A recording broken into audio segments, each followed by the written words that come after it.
Hello students, कैसे हो आप लोग? उम्मीद करता हूँ कि आप लोग बहुत अच्छे होंगे और आपकी पढ़ाई भी ठीक चल रही होगी। आज मैं आपको बहुत ही महत्वपूर्ण जानकारी के बारे में बताने जा रहा हूँ। सबसे पहले हम बात करेंगे प्रवेश पत्र के बारे में, उसके बाद में एग्ज़ाम सेंटर के बारे में, उसके बाद में आपकी परीक्षा प्रयोजन क्या है? इट मीन्स परीक्षा में जाने से पूर्व की तैयारी ऐसी क्या होनी चाहिए जिनको जिनसे आप अवगत नहीं हो और उनसे मैं आप लोगों को रूबरू करवाऊँगा।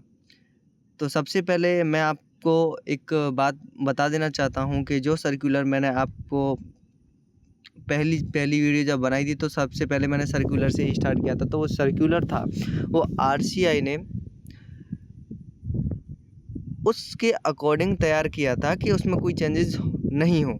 तो इसलिए ये बात अपने मन से निकाल दें कि आपके एग्ज़ाम की डेट में कोई परिवर्तन होगा, ऐसा बिल्कुल भी नहीं है। आपकी डेट 6 जून 2024 6 जून से ही आपकी परीक्षा होना तय है और 6 जून से ही आपकी जो मुख्य परीक्षाएं हैं स्पेशल बीएसटीसी की वो परीक्षाएं होंगी, जिसमें आप लोगों की तैयारी अपनी प्लानिंग के साथ में बढ़िया चल रही होगी, ठीक चल रही होगी, ठीक है ना? और उसी सर्कुलर के अकॉर्डिंग आपकी परीक्षाएं वो आयोजित की जाएंगी।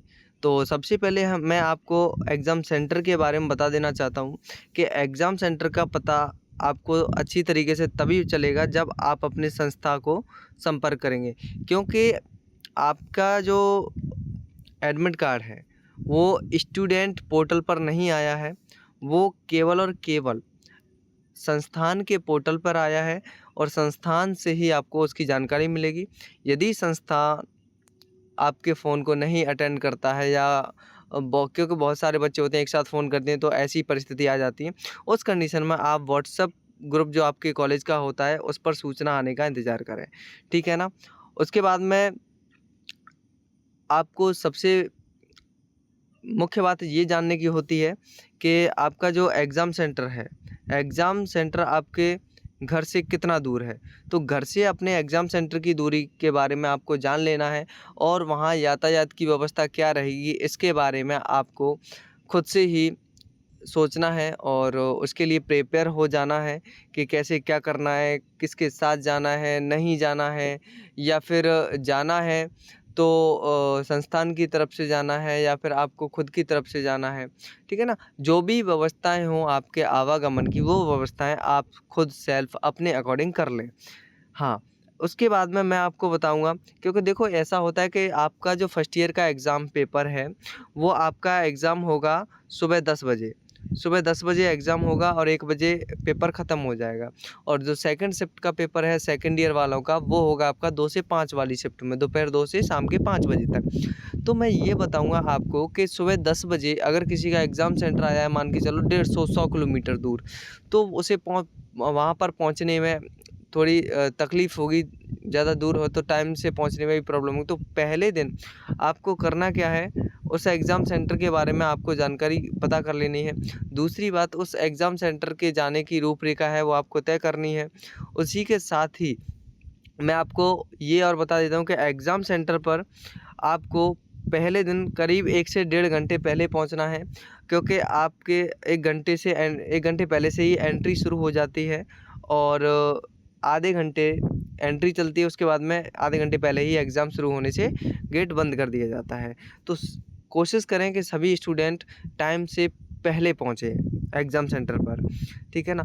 एग्ज़ाम सेंटर पर जाते समय आपको ऐसे कौन-कौन से इम्पोर्टेंट डॉक्यूमेंट्स हैं जो आपको वहाँ ले जाने हैं, तो इसके लिए मैं आपको अवगत करवाऊँगा। सबसे पहले तो आपके पास आपके कॉलेज के द्वारा दिया गया आई कार्ड होना चाहिए और आपके पास अपने कॉलेज की अगर ड्रेस होती है तो और भी बढ़िया है। उसी के साथ अगर आई कार्ड होता है या फिर नहीं होता है, फिर भी उस भी कंडीशन में आपको एक आधार कार्ड और 2 फ़ोटो, ये दोनों ले जाने हैं। उसके साथ ही आपको अपना प्रवेश पत्र की मूल प्रति जो कॉलेज से प्राप्त होती है, उसको साथ में ले जाना है। इन सभी डॉक्यूमेंटों को साथ ले जाने से पूर्व आप इनकी पीडीएफ या फिर अपने फ़ोन में फ़ोटो ज़रूर खींच लें, जिससे अगर एडमिट कार्ड गुमने, खोने या फिर गिर जाने का डर रहता है तो उस स्थिति में आप उसका प्रिंट निकलवा के एग्ज़ाम दे सको, आपका पेपर ख़राब ना हो। उसके बाद में मैं आपसे बात करूँगा आगे कि आप लोगों के जो एग्ज़ाम सेंटर हैं वो अधिकांश केंद्रीय विद्यालयों में आए हैं, उनके सेंटर केंद्रीय विद्यालयों में आए हैं। किसी केंद्रीय विद्यालय में जगह नहीं बची है, वो पूरी तरह उसकी सीटें फुल हो चुकी हैं, तो उस कंडीशन में गवर्नमेंट जो स्कूल होते हैं, सरकारी विद्यालय होते हैं, उनमें सेंटर दिया गया है। और आप लोगों को ये भी मैं बता दूं, आप अपने मन में ये गलत भ्रांति ना फैलाएं कि एग्ज़ाम सेंटर में कोई भी आपकी हेल्प होगी या फिर कोई और मदद होगी, तो इस भ्रांति में ना रहें। इस टाइम आरसीआई स्ट्रिक्ट है और वहाँ पर जो टीम लगी हुई है वो यथावत वर्क कर रही है, ठीक है ना। ऐसी परिस्थिति में आप लोगों को खुद से सजग होके जाना है। और मैं आपको एक मुख्य महत्वपूर्ण बात है जिसको मैं बता देना चाहता हूँ कि पहले स्टूडेंट्स सोच रहे थे कि सर एडमिट कार्ड हमें लगता है हम खुद डाउनलोड करेंगे, स्टूडेंट पोर्टल पर आएगा, लेकिन ऐसा नहीं है। एडमिट कार्ड आपके संस्थान के पोर्टल पर आया है तो संस्थान ही आपको सील और साइन करके आपको आपके एडमिट कार्ड देगा। यदि कोई व्यक्ति ऐसा है कि जो संस्थान की बिना परमिशन के आपको एडमिट कार्ड प्रोवाइड करवा जाता है फर्जी तरीके से, ठीक है ना, तो ऐसे व्यक्तियों से सावधान रहें, क्योंकि हमारे द्वारा जो डिस्ट्रीब्यूट किए जाएंगे एडमिट कार्ड, उनकी सूची हम खुद एग्ज़ाम सेंटर पर प्रोवाइड करवा के आएंगे वहाँ के प्रिंसिपल को, और वो उन्हीं बच्चों को एंट्री देगा जिन बच्चों के उस सूची में नाम होंगे। तो आपको ये बात भी ध्यान रखनी है कि आपको मतलब जो एडमिट कार्ड है, एडमिट कार्ड आपको अपनी संस्थान से लेने हैं, ठीक है ना। और दूसरी बात मैं बताऊंगा कि कोई डेट परिवर्तन नहीं होगी इसमें, ठीक है ना, ना कोई बात होगी। जो क्लियर मैंने आपको बताया था वही रहेगा इसमें सिस्टम ओवरऑल। और दूसरी मैं आपको एक और बात बताना चाहूँगा कि आप लोग अपने संपूर्ण विश्वास और अपनी पढ़ाई में जो भी आपने पढ़ा है खुद से, ठीक है ना, उसके अकॉर्डिंग तैयारी करें। उसके उपरांत मैं आपसे कहना चाहूँगा कि आप लोग अपनी तैयारी को लेकर के, एग्ज़ाम की प्रिपरेशन को लेकर के ज़्यादा तनाव में ना रहें। आप अपने मन को प्रसन्न करके चलें। आप अपनी तैयारी को पूर्ण विश्वास की तैयारी मान करके आगे बढ़ें। मैं आपसे अंत में एक ही बात कहना चाहूँगा, आप सभी को आपके आने वाले एग्ज़ाम की अनंत आत्मिक शुभकामनाएं। मैं ईश्वर से ऐसी मंगल कामना करता हूं कि आप लोगों के एग्ज़ाम बहुत अच्छे हों एवं आप एक ही बार में अपना स्पेशल डिप्लोमा बहुत अच्छी तरीके से अच्छे अंकों के साथ प्राप्त करें। आपने जो भी पढ़ा है, जैसा भी पढ़ा है, आप उस पर भरोसा करके जाएं और कोई भी स्टूडेंट अपनी कॉपी को खाली ना छोड़ें।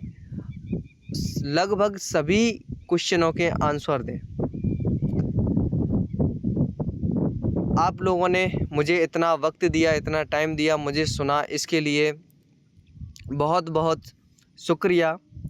यदि आपको मेरे इस YouTube चैनल पर मेरी वीडियो में ऑथेंटिक जानकारी अगर आपको मिलती हो तो सबसे पहले ऑथेंटिक जानकारी और स्पेशल एजुकेशन के क्षेत्र में कोई भी जानकारी सबसे पहले प्राप्त करने के लिए मेरे चैनल को सब्सक्राइब करें, शेयर करें, लाइक करें एवं अगर आपकी कोई क्वेरी है तो कमेंट करें, जिससे जितनी जल्दी पॉसिबिलिटी होगी मैं उस क्वेरी का जल्द ही समाधान करूंगा। आपका इतने लंबे समय तक बने रहने के लिए बहुत बहुत धन्यवाद, दिल से शुक्रिया। मैं आप लोगों के लिए यथा प्रयासरत रहूँगा। Thank you. जय हिंद। वंदे मातरम।